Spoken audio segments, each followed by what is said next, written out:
লড়াই আমরা ওই দেশের বিভিন্ন প্রান্তে যে আশা কর্মীরা লড়ছে সেই লড়াইয়ের অনুসারী আমরা কেন্দ্রের স্কিম জেপি নাড্ডা কেন্দ্রীয় মন্ত্রী তিনি বলেছেন 21,000 টাকা হওয়া উচিত।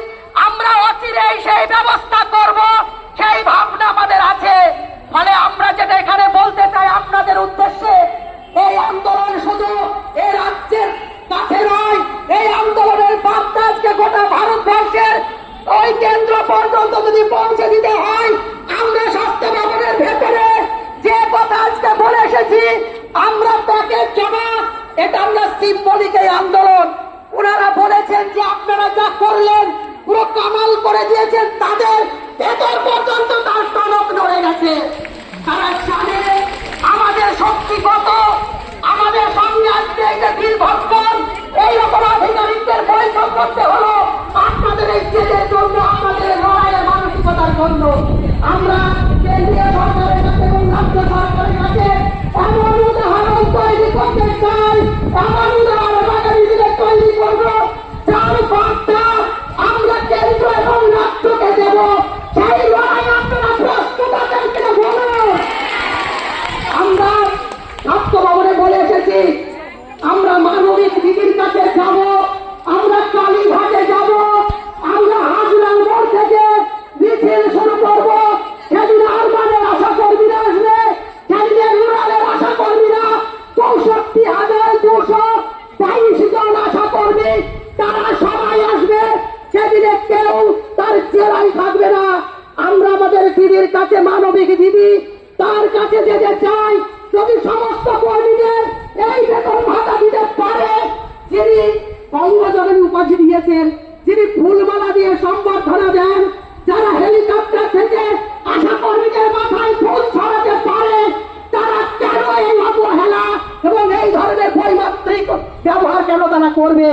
আমরা আগামী, এখানে আগে ঘোষণা হয়েছে, আমরা ফরমালি আবার ঘোষণা দিতে চাই, আগামী 22শে আগস্ট শুক্রবার কালীঘাটে আমরা মুখ্যমন্ত্রীর উদ্দেশ্যে যাব। সেদিন জলকামান, লাঠি, গুলি যা আছে আমাদের ভাগ্যে, যা আছে আমাদের কপালে, যা আছে আমাদের জন্য বরাদ্দ এই রাজ্য সরকারের, আমরা সবটাই নিতে প্রস্তুত আছি। সেইভাবেই কিন্তু আপনাদের তৈরি হতে হবে। এই জায়গা যদি আমরা না দাঁড় করাতে পারি, 15,000 টাকার এই দাবি আমাদের কিন্তু বারবার ফাইল যাবে আর ফিরে ফিরে আসবে। এই প্রস্তুতি কিন্তু আমাদের প্যাকেজ বয়কট করার মধ্য দিয়েই কিন্তু এখানে শেষ হবে না, সেটা আপনারা নিশ্চয় বুঝতে পারছেন। ফলে এর মধ্যেও আমরা এমএলএ কে চিঠি দিচ্ছি, এমপি কে চিঠি দেব।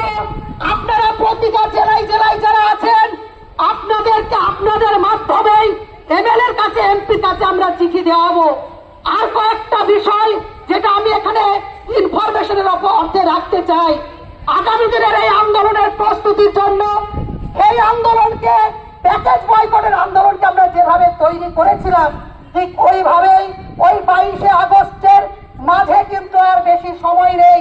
পুজোর সময় প্রয়োজন হলে কালীঘাটের কি বার্তা আমরা পাই, তার আগেই যদি স্বাস্থ্য ভবন আমাদেরকে যে কথা দিল, আপনাদের নিশ্চয় কিছুটা বাড়বে। এই যদি বাস্তবায়িত না হয়, আমরা কালীঘাটে যাব, তারপরেও যদি বাস্তবায়িত না হয়, পুরো পুজোর মাসে আমাদের কাজ বন্ধ চলবে। সেই জন্য কিন্তু আপনাদের ক্রমাগত এর মধ্যে শক্তি সঞ্চয় করুন, প্রতিটা ব্লককে শক্ত করুন, প্রতিটা কর্মীকে শক্ত করুন।